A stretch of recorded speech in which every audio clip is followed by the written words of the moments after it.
अस्सलाम वालेकुम। क्लास कैसे हैं सब लोग? ठीक ठाक है। मेरा नाम है मनवर हुसैन और आज हम केमिस्ट्री का चैप्टर नंबर 6 पढ़ेंगे जो कि फर्स्ट ईयर का है, केमिकल बॉन्डिंग के बारे में। ठीक है, तो पढ़ते हैं हम लोग केमिकल बॉन्डिंग।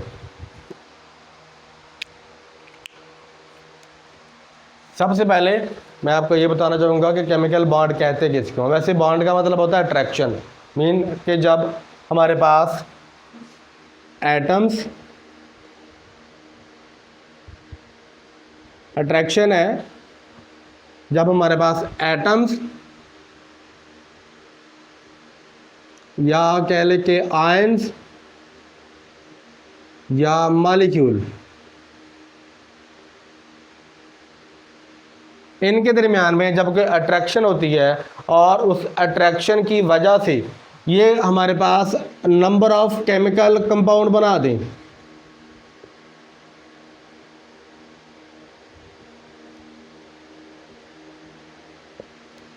यानी वो फोर्स ऑफ अट्रैक्शन है जिसके नतीजे में हमारे पास नंबर ऑफ केमिकल कंपाउंड बन जाए। ऐसी फोर्स ऑफ अट्रैक्शन को हम क्या कहते हैं? हम केमिकल बॉन्ड कहते हैं। अब केमिकल बॉन्ड जो है हमारे पास ये हम इसकी स्ट्रेंथ की बेस पे ना दो तरह से तकसीम कर सकते हैं, यानी इसकी क्या सकते हैं, दो टाइप्स हैं। हम लिखेंगे यहाँ पे स्ट्रेंथ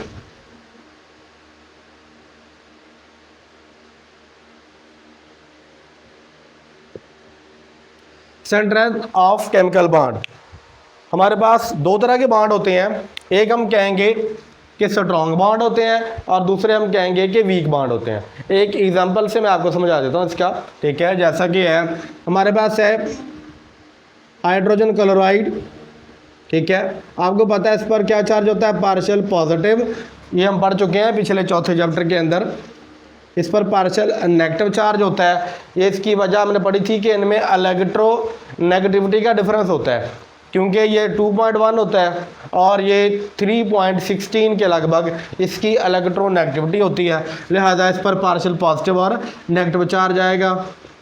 दूसरा हमारे पास इसी तरह का और मॉलिक्यूल है, अगेन इस पर पार्शियल पॉजिटिव चार्ज होगा, पार्शियल नेगेटिव चार्ज होगा।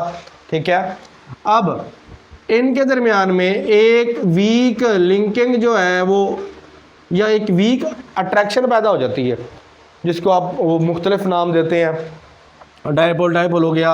ठीक है, वो बाद में बात कर लेते हैं। देखें यहाँ पर हमारा ये जो बॉन्ड है, हम इसको कहेंगे कि ये जो केमिकल बॉन्ड बन रहा है दो एटमों के दरमियान में है, एक मॉलिक्यूल के अंदर है, इसे हम कहेंगे ये स्ट्रॉन्ग बॉन्ड होता है। जबकि ये वाला जो बॉन्ड है, ये बॉन्ड जो होता है ये थोड़ा सा वीक बॉन्ड कहलाता है। इस बॉन्ड जो है को हम कहते हैं कि ये प्राइमरी बॉन्ड है, जबकि इस तरह की जो बॉन्डिंग होती है हम इसको कहते हैं कि ये सेकेंडरी बॉन्ड है। आपको पता है प्राइमरी के लिए हम एक लिख के उसके ऊपर डिग्री लिख सकते हैं और सेकेंडरी के लिए हम उसके ऊपर ऐसे दो लिख के डिग्री लिख सकते हैं, तो हमारे पास जो है ये प्राइमरी और सेकेंडरी बन जाते हैं। इस तरह हम इसको एक और नाम देते हैं जो कि होता है ये इंट्रा मॉलिक्यूलर फोर्स। इस बॉन्ड को हम इंट्रा मॉलिक्यूलर फोर्स भी कहते हैं। ऐसी फोर्स होती है क्लास जो कि एक मॉलिक्यूल के अंदर दो या दो से ज़्यादा एटमों के दरमियान में पाई जाती है, जबकि ये जो हमारे पास है हम इसको इंटर मॉलिक्यूलर फोर्स भी कहते हैं।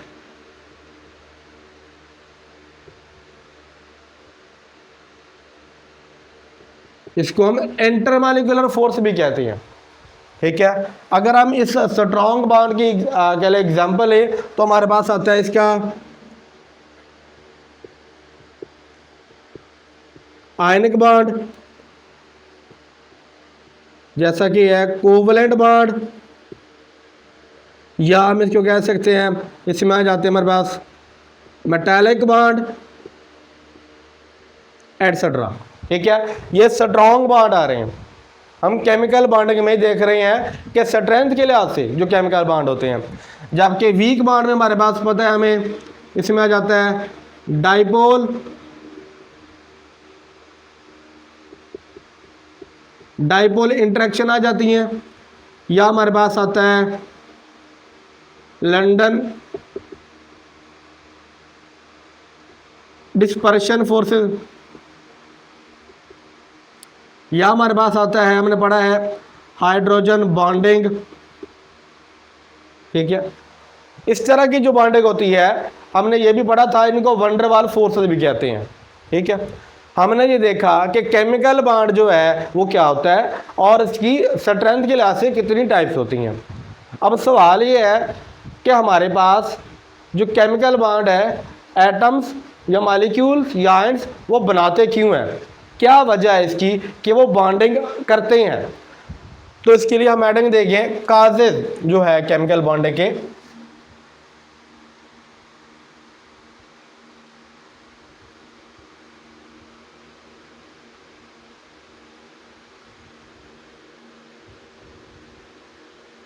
इसकी वजह क्या है कि केमिकल बॉन्ड जो है वो बनाए जाते हैं। ठीक है, तो स्ट्रेट फॉरवर्ड इसका आंसर ये होता है, हम कहेंगे टू गेट स्टेबिलिटी, यानी एटम्स जो हैं या एलिमेंट जो हैं अपने आप को स्टेबल रखना चाहते हैं, अपने आप को स्टेबलाइज करना चाहते हैं, मुस्तहकम करना चाहते हैं, इसलिए वो केमिकल बॉन्ड बनाते हैं। और जब वो स्टेबलाइज खुद को करना चाहते हैं, इसके लिए उनके पास एक क्राइटेरिया होता है जो कि हम कहते हैं नोबल गैसेज है। ठीक है, यानी हम कहेंगे कि स्टेबल करना चाहते हैं, और स्टेबल किस तरह से करना चाहते हैं खुद को, कि वो नोबल गैसेज जो हैं,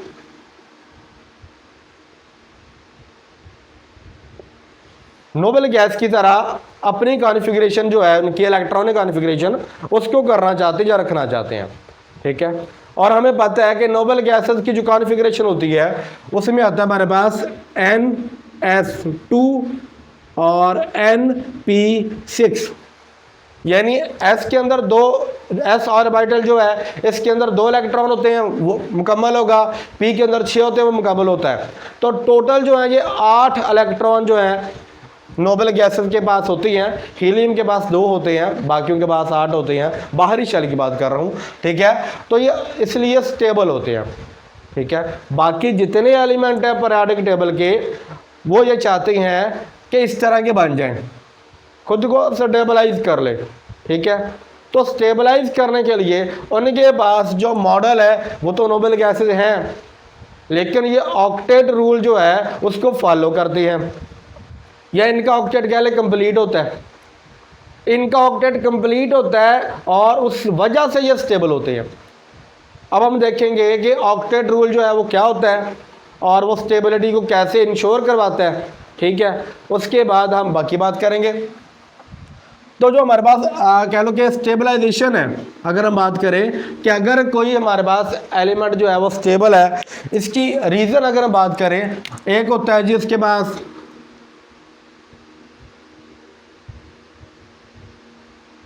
यानी उसका ऑक्टेट मुकम्मल हो। ठीक है, उसके वैलेंस शेल के अंदर 8 इलेक्ट्रॉन अगर पाए जाते हैं। ठीक है, वैलेंस शेल के अंदर अगर 8 इलेक्ट्रॉन पाए जाएं तो हम कहते हैं कि वो ऑक्टेट रूल है या उसका ऑक्टेट मुकम्मल है। ठीक है, और इसकी दूसरी जो रीज़न होती है स्टेबिलिटी की, वो ये होती है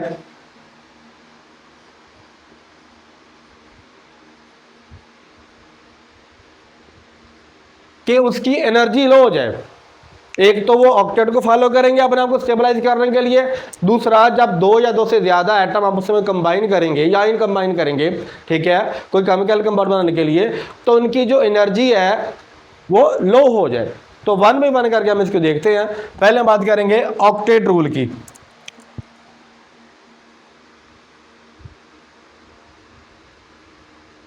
ऑक्टेट रूल ये तो हम सभी को पता है कि अब उसके वैलेंस शेल में अगर 8 इलेक्ट्रॉन होंगे तो वो ऑक्टेट रूल कहलाता है। लेकिन ये आया कहाँ से, इसकी इब्तिदा कैसे हुई, या हम अब जो जानते हैं ये किसी ना किसी बंदे ने तो इसको पहले ऑब्जर्व किया होगा ना। ऑक्टेट रूल के बारे में ये बात ज़हन में रखिएगा तालिब इल्म कि ये कोई थ्योरी के बेस पर नहीं रूल, यानी आपने कोई थ्योरी बनाई उसको बाद में प्रूव किया, ऐसा नहीं है, बल्कि इसको हम कहते हैं ये केमिकल रूल ऑफ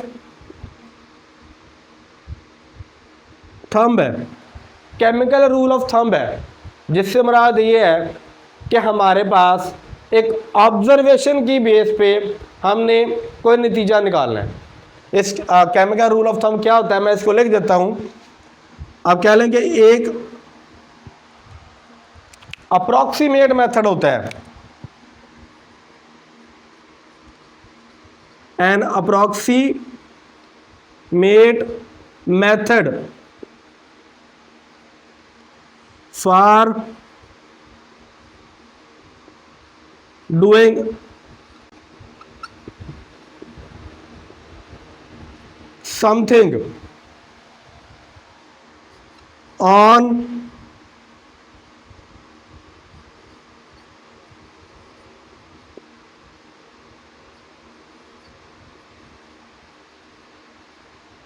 और प्रैक्टिकल बेस, यानी किसी बंदे के काम करने की एक्सपीरियंस की बेस पे वो जो चीज़ें ऑब्जर्व करता है उस बुनियाद पे, उस ऑब्जर्वेशन की बुनियाद पे जो रूल बनाया जाता है उसको हम केमिकल रूल ऑफ थंब कहते हैं।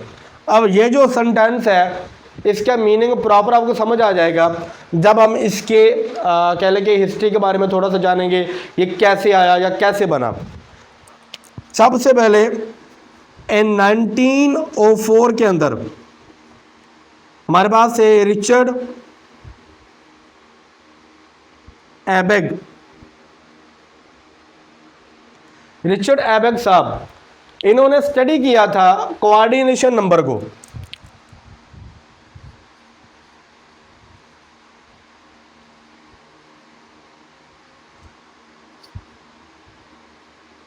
कोऑर्डिनेशन नंबर को स्टडी कर रहा था ये आदमी, ठीक है, ये जर्मनी का साइंटिस्ट था बाय द वे, और इसके काफ़ी ज़्यादा खिदमात है केमिस्ट्री के अंदर।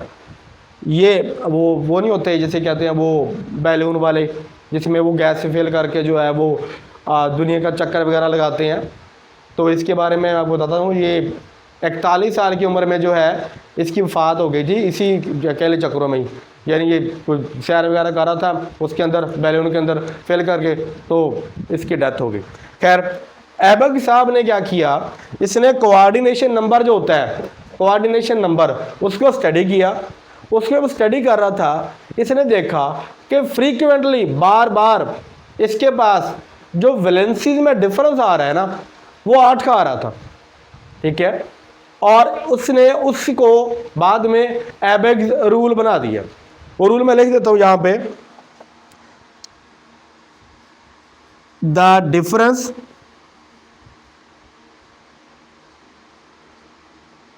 Between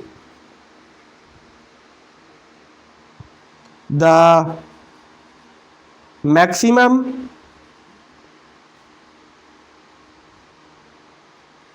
positive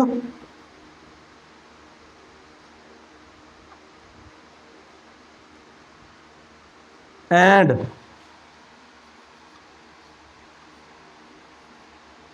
negative valencies of an element is frequently 8।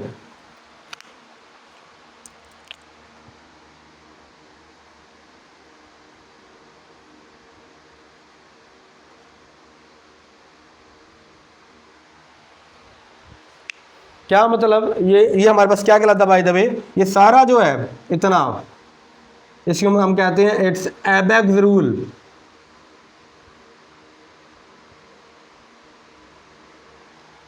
एबेग्स rule कहलाता है। ये जो इसने डिफरेंस इसने देखा कोऑर्डिनेशन नंबर को स्टडी करते हुए कि उनके मैक्सिमम जो पॉजिटिव वैलेंसीज आ रही हैं या नेगेटिव वैलेंसीज आ रही हैं, उनका जो मैक्सिमम डिफरेंस आ रहा है ना वो 8 का आ रहा है। ठीक है, तो उसने ये वाला रूल जो है एबेक्स रूल बना दिया। इसी बात को आगे स्टडी किया, साइंसदान का नाम था इन 1916 के अंदर साइंसदान का नाम था हमारे पास G.N. लेवस, जिसको आप लोग गैल्बर्ट न्यूटन लेवस के नाम से जानते हैं। ये वही साइंसदान है जिसका आपने पढ़ा था, ये इसने इसकी जो ज़्यादा खिदमात हैं कोवलेंट बॉन्ड को डिस्कवर किया था। फिर आपने एसिड और बेस के बारे में लेवस क्या नज़रिया वो पढ़ा होगा, डॉट और क्रॉस फार्मूला। ठीक है, और ये वैसे अमेरिकन था, इसकी खिदमात भी केमिस्ट्री में काफ़ी ज़्यादा है। और मज़े की बात आपको बताता जाऊँ, इसको 41 टाइम जो है नोबेल प्राइज़ के लिए किया गया नॉमिनेट, 41 टाइम्स नॉमिनेट किया गया, बट अनफॉर्चुनेटली इस बेचारे को नोबेल प्राइज़ नहीं मिला। ठीक है, खैर 1916 के अंदर लेवस ने इसी के इनसाइट को, जो एबेक्स रूल था, इसी को इस्तेमाल किया और इस्तेमाल करते हुए इसने अपनी एक थ्योरी बनाई। उस थ्योरी का नाम था क्यूबिकल एटम या एटॉमिक थ्योरी कह लें।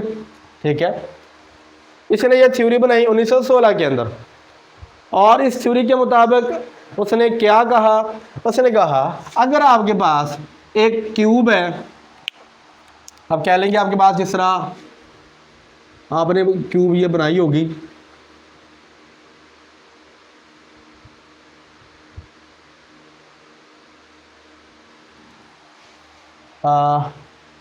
इस कॉर्नर को सिर्फ जोड़ देते होते हैं।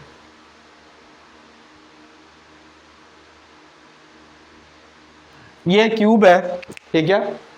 इसने कहा कि अगर एटम के दरमियान में ये न्यूक्लियस मान लिया जाए यहाँ पे, और ये इसके 8 कॉर्नर हैं, 1 2 3 4 5 6 7 और 8, इन 8 कॉर्नर के ऊपर इलेक्ट्रॉन को रख दिया जाए, तो ये वाला जो इन 8 रख दिया जाए तो ये वाला जो एटम होगा हमारे पास, ये सबसे ज़्यादा स्टेबल होगा।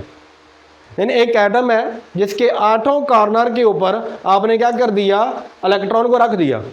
ठीक है, तो यहाँ से आपको समझ आ रहा होगा कि एक्चुअली ऑक्टेट रूल क्या और कहाँ से आया है। ठीक है, कि 8 कॉर्नर पे 8 इलेक्ट्रॉन रख दें तो ये वाला जो होगा हमारे पास एटम है या कोई एलिमेंट है, ये उतना ही ज़्यादा स्टेबल होगा। ये हमारे पास G.N. लेवस ने इसको कह लो कि क्यूबिकल एटॉमिक थ्योरी का नाम दिया था। इस थ्योरी को आगे बढ़ाया था, साइंसदान का नाम है जी हमारे पास अर्विंग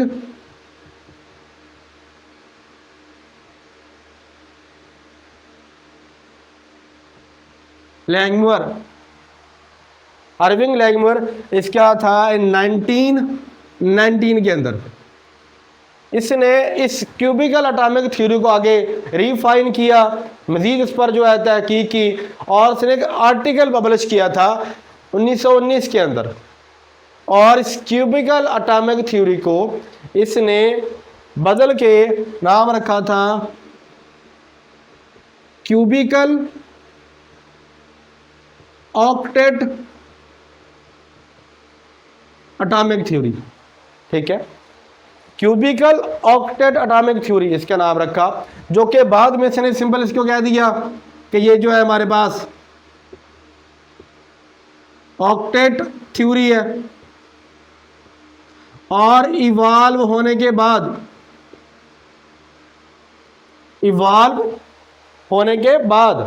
अब हमारे पास जो चल रहा है, और वो होता है बेटा जी ऑक्टेट रूल,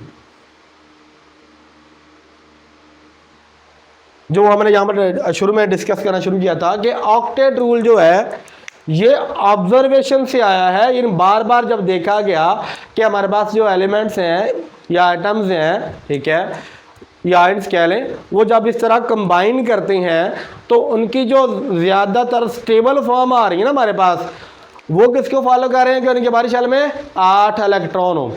इसी को हमने यहाँ पे लिखा था कि ये एक केमिकल रूल ऑफ थंब है, यानी थ्योरी की बेस पर आपने कोई नतीजा नहीं निकाला, अपने प्रैक्टिकल एक्सपीरियंस की बेस पे ये नतीजा अखज़ किया है। इसको हम आज तक पढ़ते आ रहे हैं कि ये हमारे पास क्या होता है, ऑक्टेट रूल होता है। ठीक है, अब हमने ऑक्टेट रूल तो देख लिया क्या कि अगर किसी एलिमेंट को स्टेबल होना है तो उसके बाहरी शेल में कितने इलेक्ट्रॉन होने चाहिए, भला 8 होने चाहिए। ठीक है, अब नोबल गैसेस इसलिए स्टेबल होती हैं। ठीक है जी, अब हम आ जाते हैं नोबल गैसेस के ऊपर।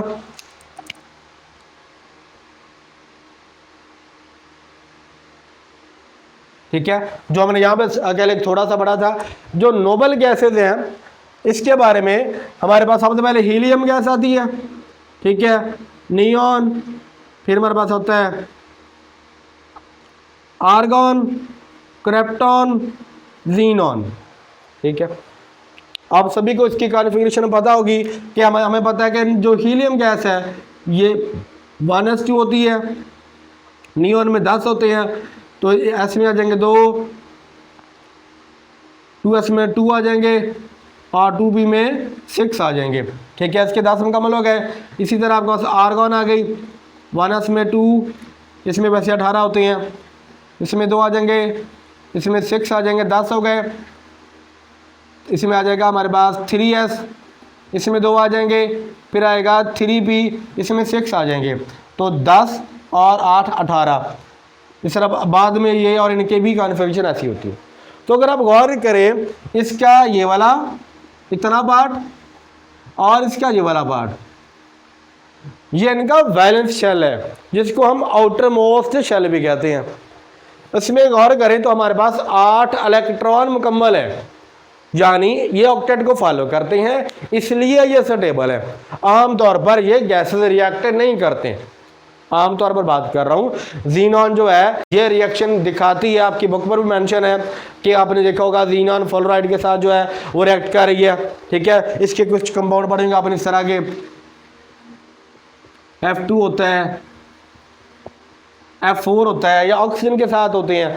ठीक है, लेकिन ये आम कंडीशन नहीं होती, ऑर्डिनरी कंडीशन होती हैं। आम हालात के अंदर ये वाली जो गैसेस है हमारे पास ये नोबल कहलाती हैं, ऑक्टेट को फॉलो करती हैं। बाकी तमाम एलिमेंट वैसी कॉन्फ़िगरेशन हासिल करना चाहते हैं। ठीक है, हम यहाँ पर लिखते होते हैं कि बाकी तमाम जो एलिमेंट हैं वो अचीव करना चाहते हैं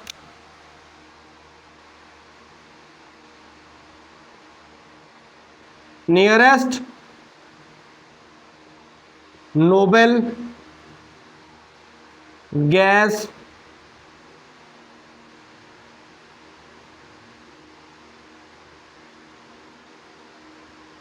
कॉन्फ़िगरेशन।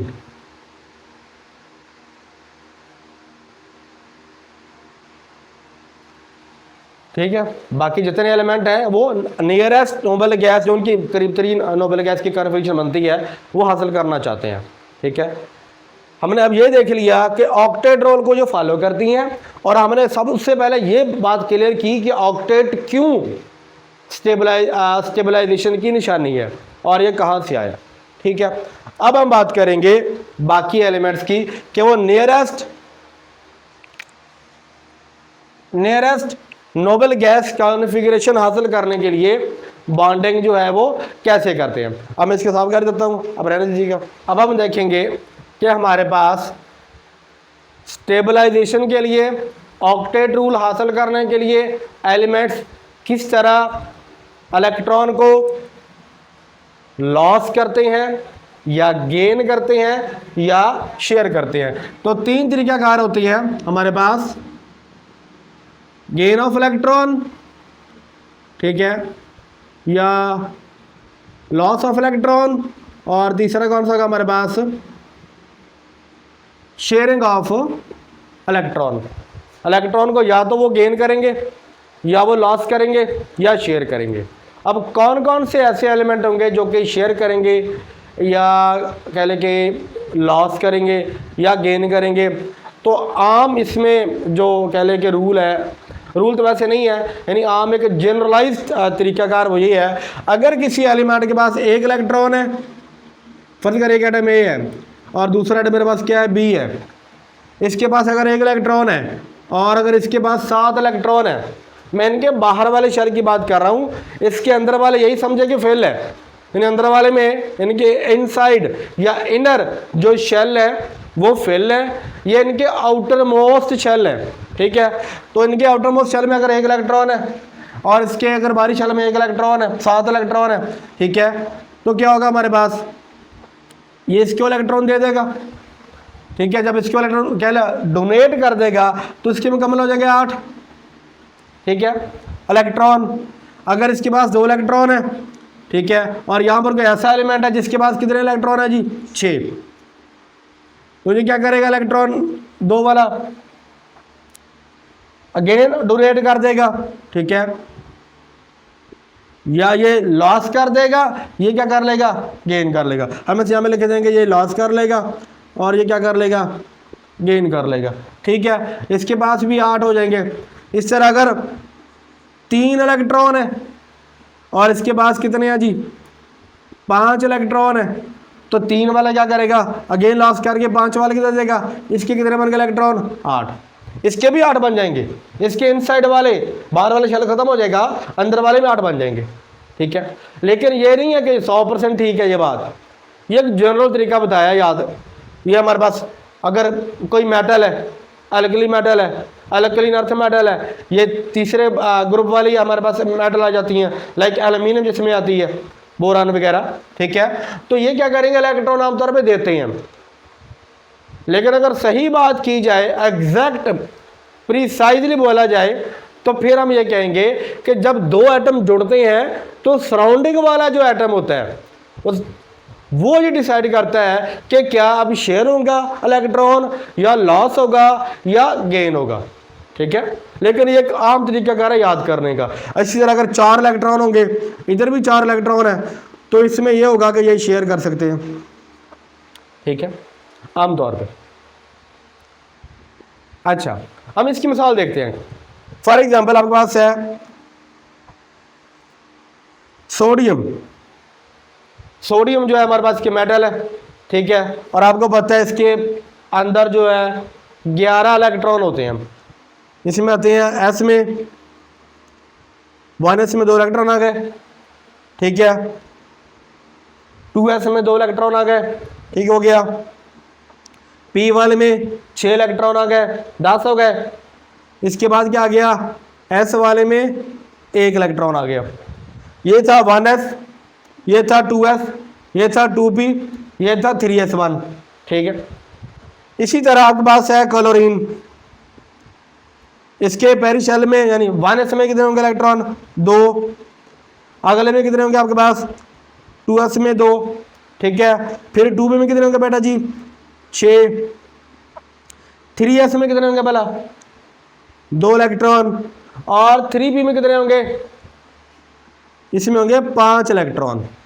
ये 1s, ये 2s 2, ये 2p 6, ये 3s 2, और ये क्या आएगा 3p 5। इसमें कितने बन गए टोटल, इसके जो बाहर वाला शेल है इसमें अगर देखिए आप तो कितने इलेक्ट्रॉन बन रहे हैं, 7 इलेक्ट्रॉन, जबकि इसके बाहरी शेल में कितने इलेक्ट्रॉन बन रहे हैं, 1 इलेक्ट्रॉन, ठीक है। अब मेटल है, मेटल की तारीफ यही होती है कि वो बड़ी आसानी से आपको प्लेट में रख के इलेक्ट्रॉन दे देता है। अच्छी मेटल वही होती है जो कि बड़ी आसानी से इलेक्ट्रॉन दे दे। और नॉन मेटल कौन सी होगी भला, नॉन मेटल वो होगी जो कि आसानी से इलेक्ट्रॉन को गेन कर ले या कबूल कर ले, क्योंकि वो ज़्यादा इलेक्ट्रोनेगेटिव होती है, ठीक है। अब जब सोडियम जो है इलेक्ट्रॉन को दे देगा तो इसका ये वाला बाहर वाला शेल तो ख़त्म हो गया, 1 इलेक्ट्रॉन था, और ये वाला इलेक्ट्रॉन इसके अंदर आ गया, तो हमारे पास जो कॉन्फ़िगरेशन बनेगी वो ये होगी कि जब इलेक्ट्रॉन ट्रांसफ़र हो गया, ट्रांसफ़र होने के बाद इसका बाहर वाला शेल ये बन जाएगा जिसमें होंगे 8 इलेक्ट्रॉन, और इसके एक ऐड होने के बाद 1 इलेक्ट्रॉन ऐड होने के बाद ये बन जाएगा 6, और ये 2 तो क्या बन जाएगा बेटा 8। इसका ऑक्टेट भी मुकम्मल हो गया और इसका ऑक्टेट भी मुकम्मल हो गया। ठीक है, तो बॉन्ड बनने के बाद हमारे पास क्या आएगा, सोडियम पर +1 आएगा और इस पर -1 आता है। ठीक है, एक लिख दे ना लिखे, ऐसे फर्क नहीं पड़ता, पता ही होता है एक है। ठीक हो गया। तो हमने ये देखा कि जो मेटल है वो इलेक्ट्रॉन दे रही है, जबकि नॉन मेटल क्या करेगा, इलेक्ट्रॉन को कबूल करिए। ठीक है, एक एग्जांपल आपकी बुक पर मेंशन है, वो लिख देता हूँ मैं यहाँ पे। जैसे सोडियम हाइड्राइड है, ठीक है, और हाइड्रोजन फ्लोराइड है। इस वाले केस में सोडियम पर +1 चार्ज है, ठीक है, इस पर -1 चार्ज है। इधर ये इलेक्ट्रॉन क्या कर रहा है, इधर जो फिनोमेना है इसमें इलेक्ट्रॉन क्या हो रहा है, सोडियम से लॉस हो रहा है, ठीक है, और हाइड्रोजन क्या कर रहा है, उस इलेक्ट्रॉन को गेन कर रहा है। जबकि हाइड्रोजन और फ्लोराइड में ऐसा हो रहा है कि इसमें हमारे पास हाइड्रोजन और फ्लोराइड ये दोनों क्या कर रहे हैं, ये इलेक्ट्रॉन को शेयर कर रहे हैं।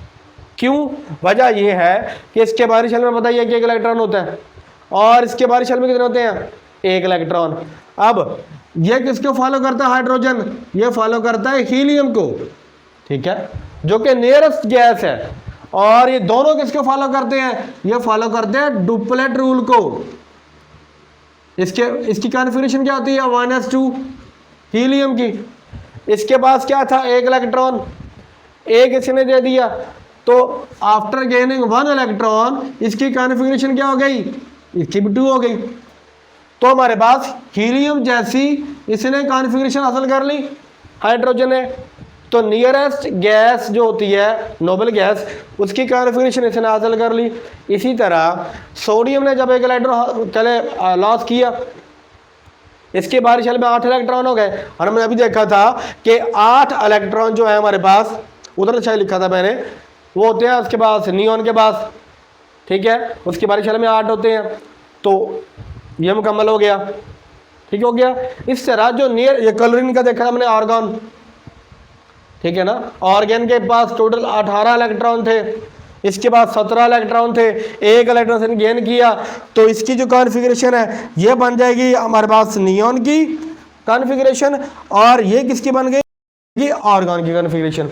हमने जो भी लिखा था थोड़ी देर पहले यहाँ पे, वो यही था कि elements nearest noble gas configuration को हासिल करना चाहते हैं। ठीक हो गया, यहाँ तक समझ आ गया ना, चलो अच्छी बात है। अब हमने ये देख लिया कि उनमें जो बॉन्डिंग होती है वो डिसाइड कौन करता है, वो डिसाइड करता है कि उसके आजू बाजू में या उसके इर्द गिर्द कौन सा एलिमेंट पाया जाता है। जैसे हमने यहाँ पे देखा, इसमें हमारे पास 9 होते हैं जी, ठीक है, तो ये शेयर कर लेंगे भाई दबे। अच्छा इसके बाद ये हमने बात कर ली है ऑक्टेट रूल की। एक बात मैं आपको और बताऊं, हमने ये तो लिख दिया है ना कि जनरल तरीका, लेकिन एक साइंस के अंदर लॉजिक से बात की जाती है, लॉजिकली। हम ये भी तो कह सकते हैं ना कि देखिए हमारे पास क्या है, हमारे पास है सोडियम, और सोडियम के जो आउटर मोस्ट शेल है जिसके बोलते हैं वैलेंस शेल, इसमें है 1 इलेक्ट्रॉन, ठीक है। दूसरा हम कहते हैं क्लोरीन है, इसके जो वैलेंस शेल है इसमें है हमारे पास 7 इलेक्ट्रॉन। ये ऐसे भी तो कर ही सकते थे कि जो क्लोरीन है ये अपने साथ के 7 इलेक्ट्रॉन इसको दे दे, पॉसिबल था ना कि ये अपने साथ के 7 इलेक्ट्रॉन किसको दे दे, सोडियम को, ठीक है। तो फिर भी इन्होंने ऑक्टेट तो इनका मुकम्मल हो जाना था, नियरेस्ट नोबल गैस की कॉन्फ़िगरेशन इनको हासिल हो जानी थी, ठीक है। अगर ये 7 के 7 इलेक्ट्रॉन दे दे सोडियम को, तो सोडियम के पास बन जाएंगे 11 पहले, 7 ये वाला आ गया बेटा, कितने बनेंगे 18 इलेक्ट्रॉन, ठीक है। जबकि जो क्लोरीन है इसके पास 17 है, जब वो 7 दे देगा तो इसके पास कितने बच जाएंगे 10 इलेक्ट्रॉन। अब भी इसके बाहरी शेल में 8 है, इसके बाहरी शेल में भी 8 है, ठीक हो गया। लेकिन हुआ क्या, हुआ ये है कि हमारे पास इस पर चार्ज क्या आएगा -7, इस पर चार्ज क्या आएगा, इस पर चार्ज आएगा +7, क्योंकि इसने 7 इलेक्ट्रॉन निकाल दिए, ये दे दिए। ऑक्टेट रूल के साथ दूसरा एक फिनोमेना होता है जिसे हम कहते हैं न्यूट्रल चार्ज। ये याद रखिएगा, न्यूट्रल चार्ज से मुराद क्या है, या ये हमें क्या बताता है। अगर किसी भी एलिमेंट ने बॉन्डिंग करनी है या बनानी है, एक तो वो ये देखेगा कि उसके बाहरी शेल में कितने इलेक्ट्रॉन हो, बोला 8 इलेक्ट्रॉन। दूसरा वो ये देखेगा कि उसका जो ऊपर चार्ज आ रहा है वो या तो 0 चार्ज हो, या वो लेस या मिनिमम चार्ज हो, यानी कम से कम चार्ज आए। और ऐसा सिर्फ अगर 0 चार्ज की बात करें ना, तो ऐसा सिर्फ नोबल गैसेस के पास ही होता है, ठीक है। नोबल गैसेस जो हैं, इनकी ये खासियत है कि एक तो इनका ऑक्टेट भी कंप्लीट होता है, इनका ऑक्टेट भी कंप्लीट है, प्लस इसके साथ साथ इन पर चार्ज होता है वो 0 होता है, इन पर कोई चार्ज नहीं होता। इसलिए आपने पढ़ा होगा इसको 0 ग्रुप एलिमेंट भी कहते हैं। ये वाहद हमारे पास कह लो कि गैसेस हैं जो कि ऑक्टेट मुकम्मल रखने के साथ साथ चार्ज भी 0 रखते हैं, जबकि बाकी तमाम एलिमेंट जो हैं, जब भी वो ऑक्टेट उनका मुकम्मल होगा, जब भी वो उनका ऑक्टेट मुकम्मल होगा, उन पर कोई ना कोई चार्ज प्लस माइनस में आएगा, ठीक है। लेकिन वो इस बात को इंश्योर करवाएंगे कि उन पर चार्ज जो है वो मिनिमम आए, यानी +1 -1 1 हो, ठीक है, या +2 -2 हो, या +3 -3 हो। ये नहीं है जिस तरह यहां पर आ रहा है। अगर आप यहां पर देखें तो आपको पास क्या आ रहा है, -7, यहां पर क्या आ रहा है, +7, जबकि हमने यहां पर क्या देखा था, +1 और -1। तो दूसरे रूल के लिहाज से, जो कि न्यूट्रल चार्ज रूल है, उसके लिहाज से हमारे पास ये वाला बॉन्डिंग का तरीकाकार ठीक है। इस तरह की जो बॉन्डिंग होगी हम इस रूल की वायलेशन करेंगे, जो कि गलत है, ठीक है। तो ये जो मैंने लिखा था, इसको लॉजिकली हमने यहाँ पे देखा है कि एटम या एलिमेंट ये चाहते हैं कि जब वो बॉन्ड बनाए, एक तो ऑक्टेट को भी फॉलो करें, दूसरा इस बात को भी यकीनी बनाते हैं कि उन पर चार्ज या तो मिनिमम हो, ठीक है, या 0 हो। और 0 किनका सिर्फ होता है, नोबल गैसेस का, ठीक हो गया। हमने अब एक बात कर ली है कि ऑक्टेट रूल क्या होता है, एटम अपने आप को स्टेबलाइज करने के लिए ये काम करते हैं। जो इसकी दूसरी फिनोमेना है, जिसको हम एनर्जेटिकली बोलते हैं, ठीक है, कि हमारे पास जो एनर्जी होती है एटमों की या एलिमेंट की, जब आपस में बॉन्ड बना रहे हो तो एनर्जी में कितना डिक्लाइन आता है।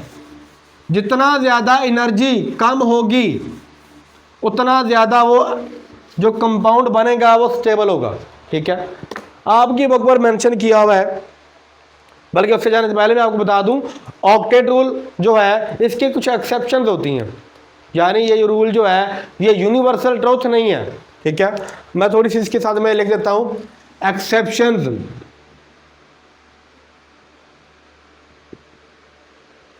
किसकी है जी, ऑक्टेट रूल की।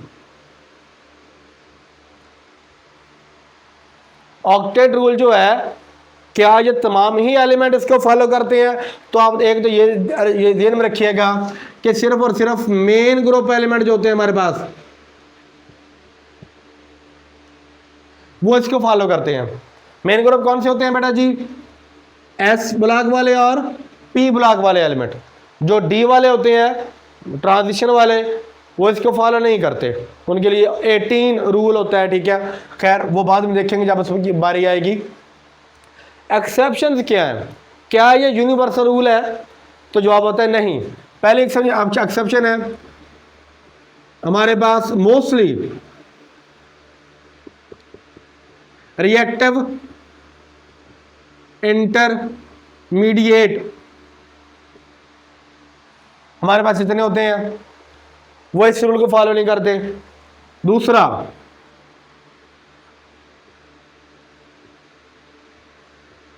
कार्बीन्स जितने होते हैं वो इस रूल को वायलेट करते हैं, ऑक्टेट को फॉलो नहीं करते। तीसरा, हमारे पास जितने फ्री रेडिकल होते हैं जिसमें मिथाइल रेडिकल वगैरह आ जाते हैं, वो इस रूल को फॉलो नहीं करते। फोर्थ में हमारे पास आ जाता है जी CF, ये आपने पढ़ा होगा ना, क्लोरोफ्लोरोकार्बन, ये 12वीं क्लास के छठे चैप्टर में आता है और ये 10th के केमिस्ट्री में भी आता है, एटमॉस्फेयर वाले चैप्टर में।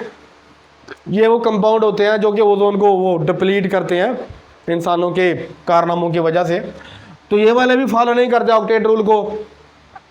इसी तरह आपकी बुक पर वो मेंशन कर रहा है कि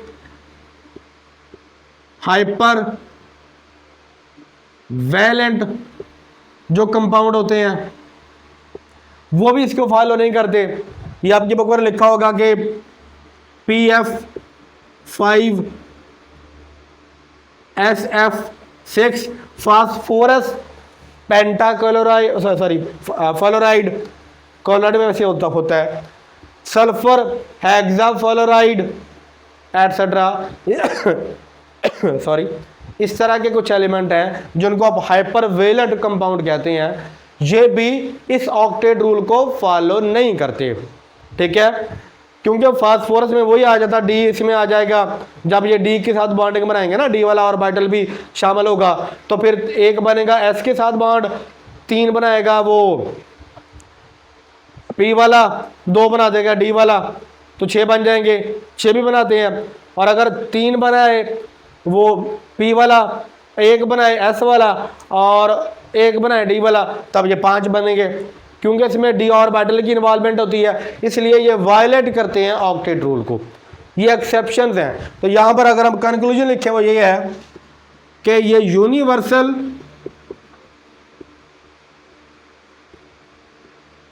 रूल नहीं है। ऑक्टेट रूल जो है ये यूनिवर्सल रूल नहीं है। ठीक है, कुछ एलिमेंट हैं जो कि कंपाउंड बनाते हैं इसको फॉलो करते हुए, कुछ ऐसे भी हैं जो कि इसको फॉलो नहीं करते लेकिन फिर भी वो स्टेबल होते हैं। ठीक है, अब हम इसके लिखेंगे एनर्जेटिक्स के बारे में।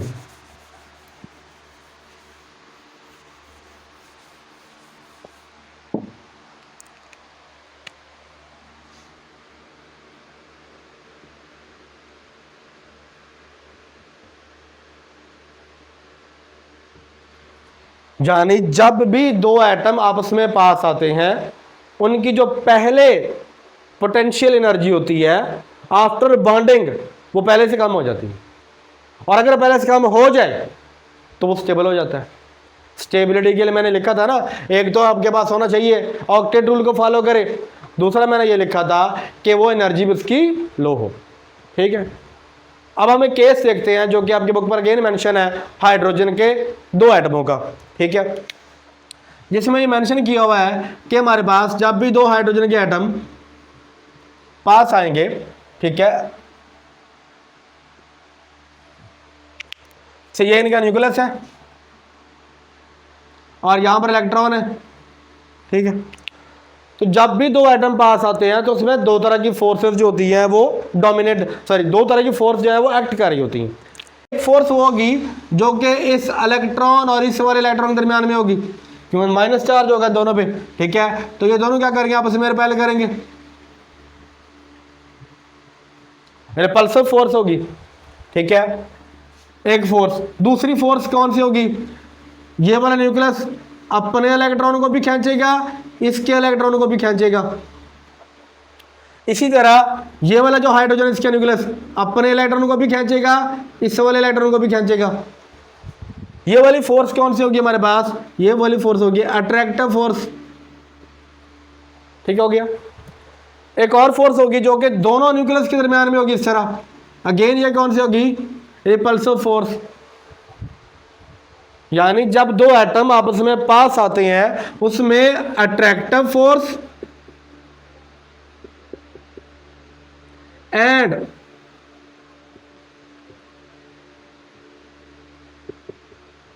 रिपल्सिव फोर्स, ये दोनों काम करती हैं।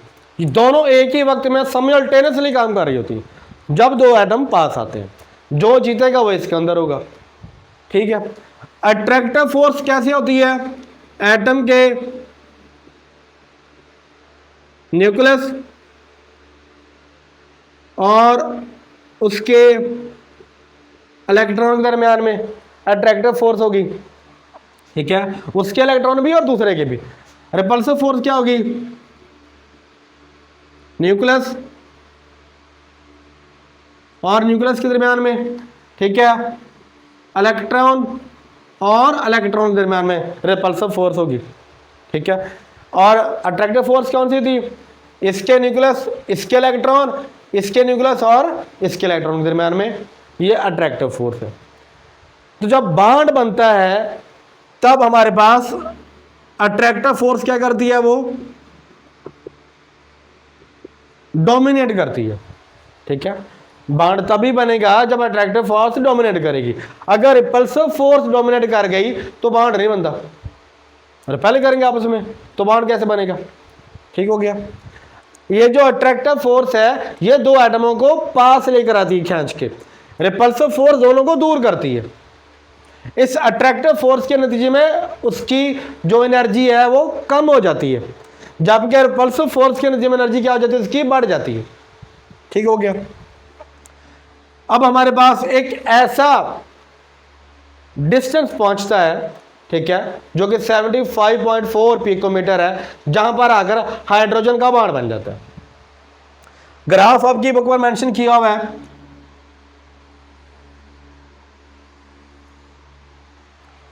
इधर को कह ले कि एनर्जी बढ़ रही है, एनर्जी बढ़ रही है, ठीक है। अब हमारे पास है जब दो एटम एक दूसरे के पास आते हैं, यहां पर एक हाइड्रोजन, इधर भी एक हाइड्रोजन है, इनके दरमियान में बहुत ज़्यादा फासला है, बहुत दूर दूर है, ठीक है। जब ये बहुत दूर दूर है तो इनकी जो अट्रैक्टिव फोर्स है वो क्या करेगी? वो इनको पास खींच के लेके आएगी और ये यहाँ से शुरू होगी इनकी जो एनर्जी है, एनर्जी प्रोफाइल। चल मैं इसके पहले बना ही देता हूँ ऐसे करके।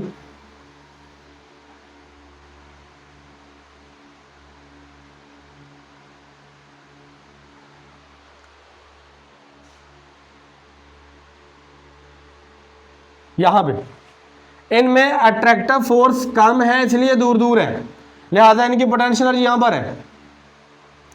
अगर इनमें अट्रैक्टिव फोर्स थोड़ी सी और कह ले गालब आ जाए, अट्रैक्टिव फोर्स डोमिनेट करे तो ये पास पास आ जाएंगे। जैसे ये पास आएंगे इनकी जो यहां पर एनर्जी है टॉप पे देखिए इतनी एनर्जी, अब ये क्या आ रहा है? एनर्जी, एनर्जी के अंदर डिक्लाइन आ रहा है, कमी आ रही है एनर्जी के अंदर, इधर को बढ़ रही है। जैसे ये पास आए इनकी एनर्जी फॉल कर गई, ठीक है।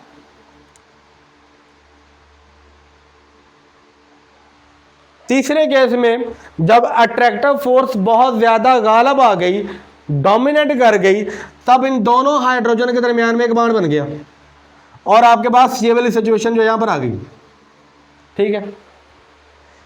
यहां पर आपको अगर इसको खींच के इसके ग्राफ को कह इसकी वैल्यू निकालें तो आपको इस पॉइंट पर जो है डिफरेंस मिलेगा, यानी एनर्जी का प्रोफाइल यहां पर था पहले, अब एनर्जी इतनी फॉल कर गई है, एनर्जी इतनी डिक्लाइन हो गई है। वजह यह है कि इनमें अट्रैक्टिव फोर्स डोमिनेट कर रही है, रिपल्सिव फोर्स भी लग रही है लेकिन वो कम लग रही है, दोनों फोर्स लग रही हैं, ठीक है। लेकिन डोमिनेट कौन कर रही है? Attractive force. साइमल्टेनियसली काम हो रहा है। इसकी मिसाल आप ऐसे समझ ले, जिस तरह के ब्लॉक है आपके पास, इस ब्लॉक के ऊपर एक फोर्स लग रही है जो कि इसको 30 न्यूटन से इधर को धकेल रही है, इसी ब्लॉक पे एक फोर्स इधर को एक्ट कर रही है, ये कह ले 5 न्यूटन की है, तो ब्लॉक इधर को जाएगा ना, लेकिन कितनी फोर्स से जाएगा? 25 न्यूटन से, ठीक है। यही यहां पर अप्लाई करें, अट्रैक्टिव फोर्स भी है और रिपल्सिव फोर्स भी है। अट्रैक्टिव फोर्स क्या कर रही है? दोनों एटमों को पास लेकर आ रही है, उनके दरमियान में बॉन्डिंग करवा रही है, उस बॉन्डिंग के नतीजे में एनर्जी का जो प्रोफाइल है कम हो रहा है, ठीक है। तो यहां से हम क्या लिखेंगे कि यहां से एनर्जी जो है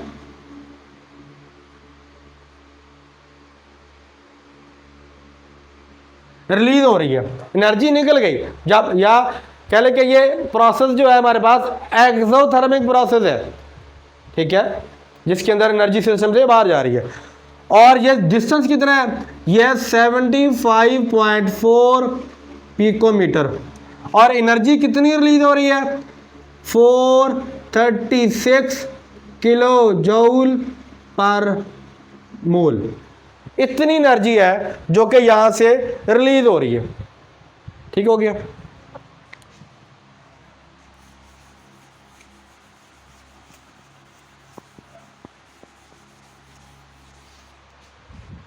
अब अगर हम इसको मजीद आगे लेकर आते हैं, इन दो एटमों को मजीद पास लेकर आते हैं, तो यहां पर केस कुछ ऐसे आ जाएगा।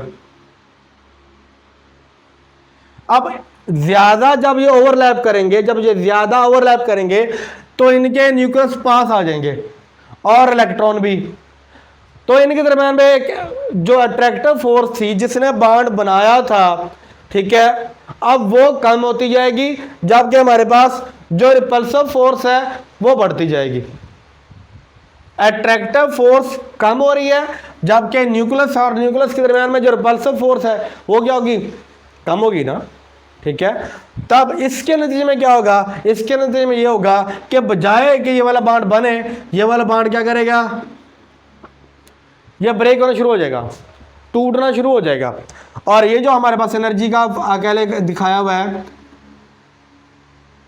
ठीक है, ये वही ग्राफ है कि जब आप फर्दर इसको क्लोज लेकर आते हो या करीब लेकर आते हो, होता क्या है कि इसके न्यूक्लियस के दरमियान में रिपल्सिव फोर्स डोमिनेट करती है, रिपल्सिव फोर्स, ठीक है, बॉन्ड टूटना शुरू हो जाता है और हमारे पास जो एनर्जी यहां पर लोअर हिस्से में थी, इस हिस्से में, ठीक है, इससे वो दोबारा एनर्जी जो है वो हाई हो जाती है।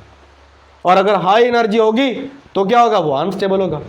ठीक है, ये आपने पहले पढ़ा था।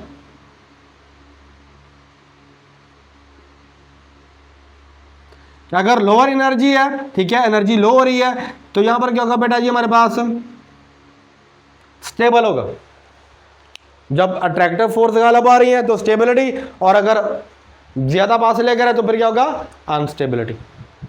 जब भी हमारे पास एटम बनता है, सॉरी कोई भी कंपाउंड बनता है, उसमें जब एटम पास आते हैं या मॉलिक्यूल्स आपस में आएंगे करीब, या आयंस आते हैं, ठीक है, उनमें अट्रैक्टिव फोर्स जो है वो गालिब आती है, रिपल्सिव फोर्स जो होती है वो पहले होती है लेकिन कम होती है। अगर ज़्यादा पास लेकर आए तो ये वाला केस आता है हमारे पास। ठीक है, अब ये जो डिस्टेंस है, बॉन्ड डिस्टेंस, ये हाइड्रोजन के लिए है, बाकी एलिमेंट जो होंगे उनके साइज पे डिपेंड करता है हमारे पास कि उनका ये वाला जो है बॉन्ड का जो डिस्टेंस है वो कितना है। ठीक हो गया, समझ आ गया क्लास? बहुत बहुत शुक्रिया आप सभी का। होप्स हो कि आप सभी को समझ आ गया होगा, सुनने वालों को और देखने वालों को भी। और इंशाल्लाह अगले लेक्चर में फिर मुलाकात होगी। तब तक आप लोग ये याद कर लीजिएगा, अगर कोई सवाल हुआ तो पूछ लीजिएगा। अपना बहुत सारा ख्याल रखिएगा और दुआ में याद रखिएगा। अल्लाह हाफिज़।